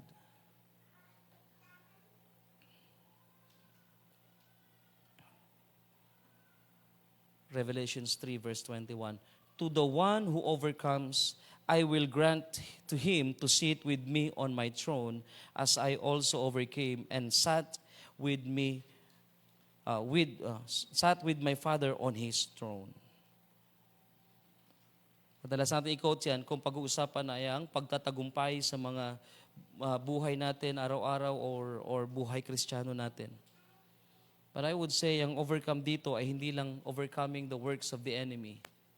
Ang overcoming dito, ang pagtatagumpay dito ay may kinalaman sa paghahari. At kung ito, ang pagtatagumpay na ito ay may makakaapekto sa ating pag-upo sa kaluwalhatian, na tayo maghaharing kasama ni Kristo, meaning to say, itong overcoming dito ay hindi lang overcoming as a Christian na nagtagumpay sa kasalanan. This is something else. Bakit? Dahil ang pagtatagumpay na ito ay mayroong effect. Kapag hindi ka nagtagumpay, hindi ka makakaupo. Tama? Pero kapag nagtagumpay ka, to the one who overcomes, I will grant to him to sit with me. To sit with me. Nagtagumpay, pagkatapos, uupong kasama ni Kristo. Maghahari for 1,000 years. Mag-reflect tayo mga kapatid for a while. Balikan natin yung binasa natin kanina. Yung mayroong 10 minas na multiply nila. Tama? Yung isa, naging 2. Yung 10, another 10. Yung 5, another 5. Yung 1, 1 pa rin. So, tinapon sa apoy. Pero yung merong 10, nag-multiply ng 10, another 10, so na double yung binigay ng Panginoon, yung ipinagkatiwala na double.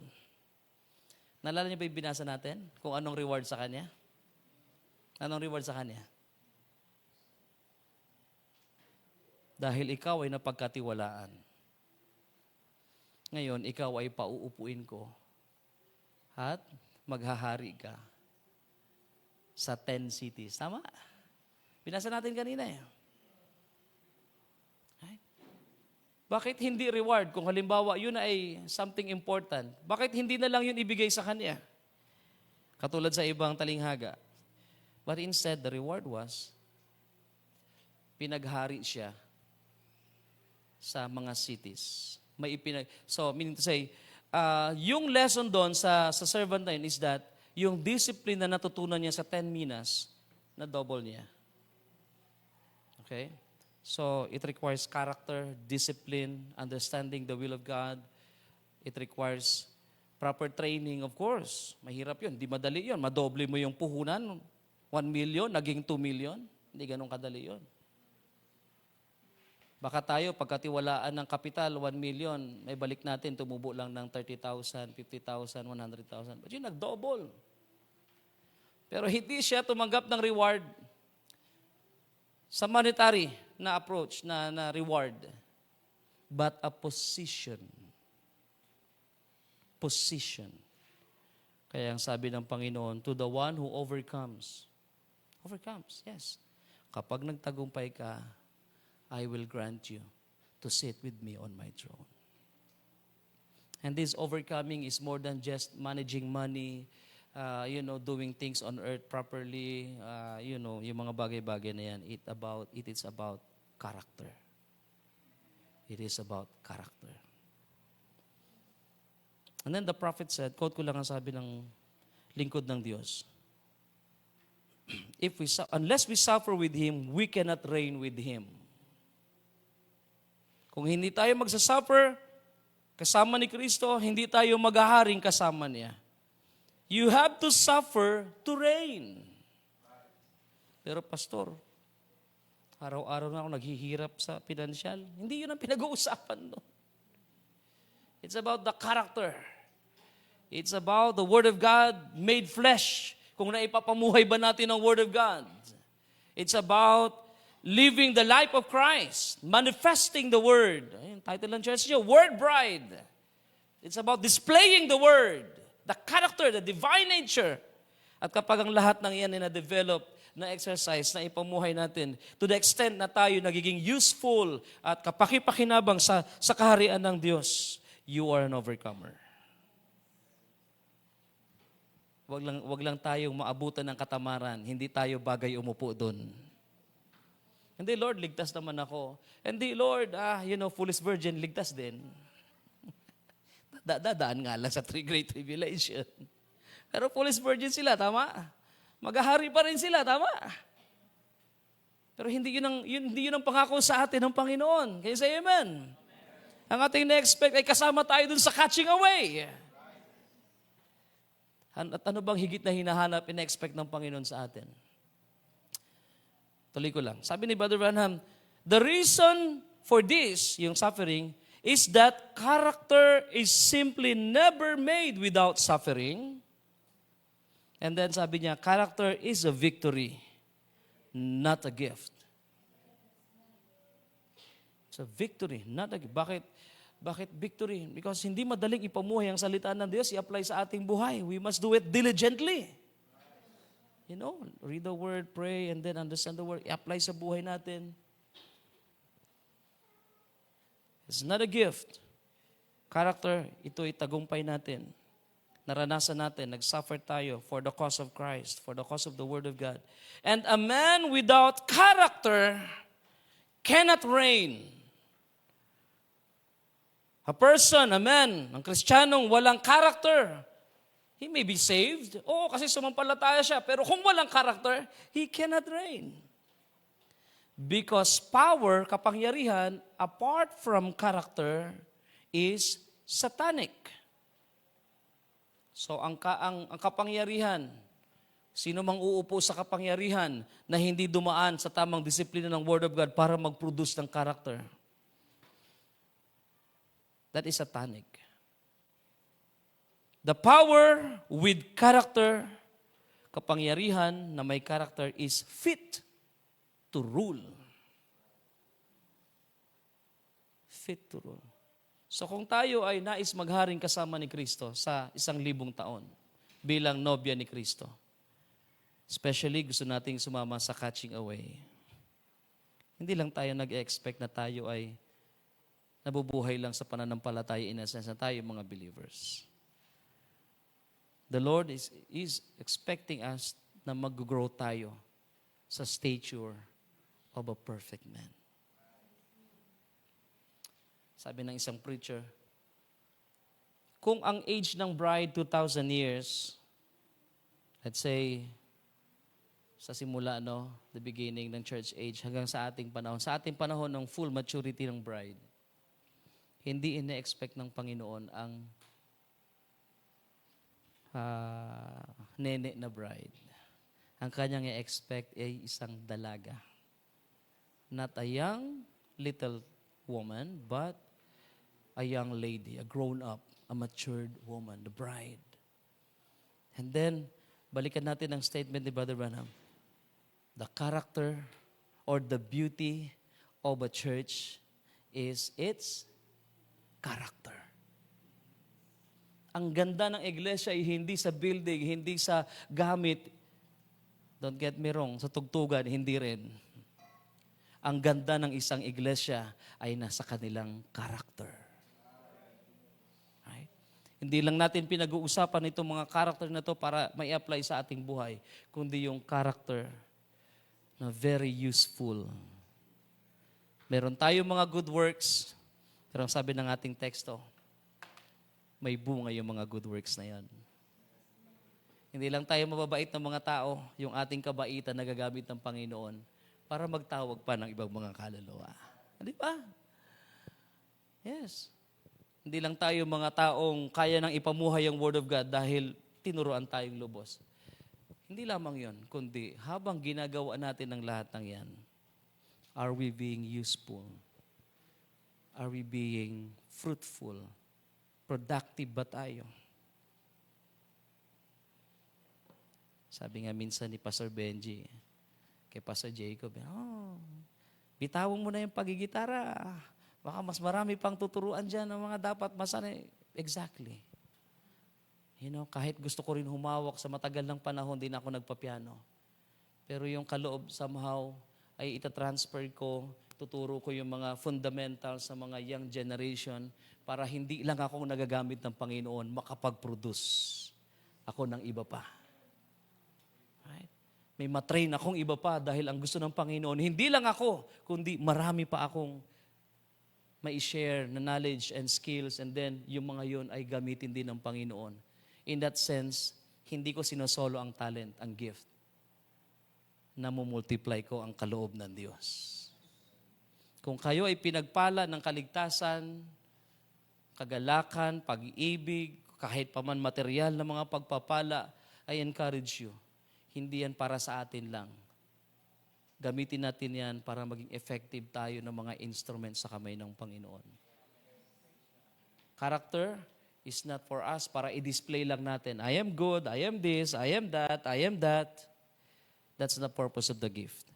That is not the purpose of the fruit of the Holy Ghost. But instead, I hope nakita niyo yung punto ng mensahe sa umagang ito. Yung mga good works na yan, yung mga characters na yan, ay dapat magbubunga pa rin sa iba. Mapapakinabangan ng Panginoon. Magagamit ng Diyos. At, makita ang beauty ng iglesia in that sense na ang character ng Panginoon ay hayag sa ating lahat. I hope maging blessing to sa inyo mga kapatid. Pagpalain kayo ng Panginoon. Palakpakan natin ang Diyos. Praise God. Hallelujah. Hallelujah. Tumayo tayong lahat. Praise God. Mag-offer tayo ng pasasalamat, panalangin sa Panginoon. Father God, we thank you, Lord, for these precious words, Panginoon, na aming narinig sa oras na ito. Appreciate namin, Lord, ang iyong presensya, ang iyong pagtuturo, ang iyong pagbubukas ng iyong mga salita sa simplest form, Panginoon. I hope and I pray, Lord, that these words of life, gano'n man kapayak, ay maging kalakasan, Panginoon, kagalakan, at sa ikatitibay, Panginoon, ng iglesia na ito na patuloy mong itinatayo at, Panginoon, ibinabangon dito sa lugar ng Dasmariñas. I'm so happy, Lord, to serve your word to them today. At Panginoon, I pray na ito'y maging, Lord, sa lulusog ng aming pananampalataya, aming paglakad, ng aming mga pamumuhay, Panginoon, ang aming Christian life, Lord. Hindi lang, Panginoon, to shine out your light, but to really, Lord, maging mga effective na mga believers. Lord, maging productive, Lord, ang aming mga pananambahan, ang aming mga pangangaral, ang aming mga, Lord, pagtugtog ng instrumento, ang aming pagkanta, o kahit ano pa man ang aming mga ginagawa. Magamit mo ang aming mga buhay, Panginoon, upang kung mayroong mga dapat pang ilapit sa iyong paanan, O Diyos, gamitin mo kami. Gamitin mo ang aming buhay. Make us, Lord, useful in your hand. Lord, isang vessel, Lord, to honor, Panginoon, na magiging sa ikakaluwalhati ng iyong pangalan, sa ikapupuri ng iyong dakilang pangalan, O Diyos. At Lord, na matutupad sa aming mga buhay ang iyong dakilang layunin, Panginoon, at ikaw ay lubos na maluwalhati at madakila. Panginoon, tanggapin mo ang aming papuri at pasasalamat. You deserve all glory and honor and praise, O God. In the name of Jesus Christ, we pray. Amen and amen and amen. Praise the Lord. Hallelujah, hallelujah. Amen, amen. Let's sing a song. Awitin natin. Ang isang awit na let's sing a song. Mercy rewrote my life. Mercy rewrote my life. Thank you, Jesus. Mercy rewrote my life. Yes, Lord.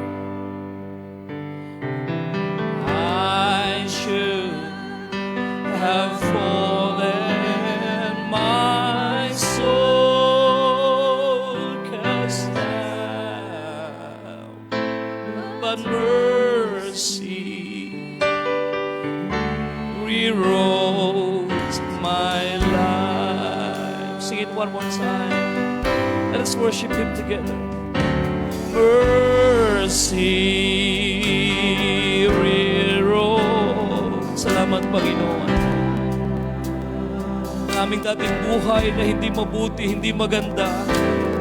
But by your grace, Lord, inulit mong muli, Panginoon, at habang isinusulat mo, Lord, bahagi ang iyong buhay, bahagi ng iyong katuwiran, bahagi ng iyong salita. I should, Lord, have fallen much, cast down, but mercy rewrote my life. Sing it one more time. Lift up words to Him. Mercy rewrote my life.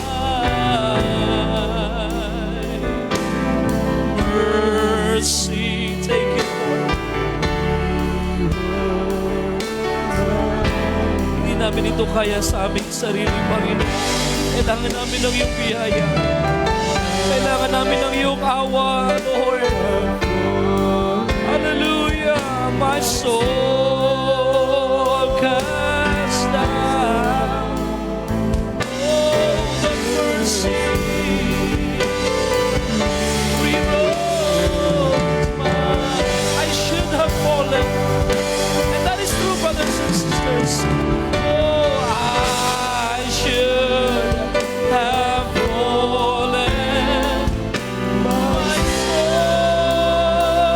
cast down. My mercy rewrote my life. I want to live. I want to live the way. Handa ba kayo, mga kapatid? Do you really want to live? As the word says, I want to give until there's just no more to give. I want to love until there's just no more love. I could never outlove the Lord. Sing it one more time.